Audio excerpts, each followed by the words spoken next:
Okay guys, so meron tayo ngayong Ford Everest na 2013 na isang buwan nang nakatambak. So dahil nga po ito nawalan ng susi. So meron siyang susi pero ayaw siya mag-start. So ginawa natin, nagpinogram natin.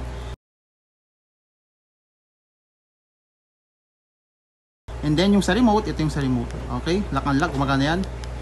So nagpa-duplicate na agad si sir kasi pa ayaw nilang mamawala na ulit. So testing natin. Okay po. Dahil ito po yung na wala ng susi, isang buwan siyang hindi umandar. Okay po.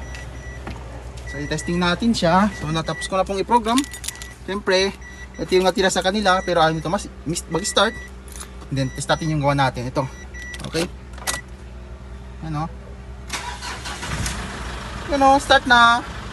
Okay po, pansin nyo naman na matagal na ditong nakatambak. Buti na lang may garahe. Okay, tapos sa pangalawang susi. Okay, testing natin. Yun o, may start na. Okay po.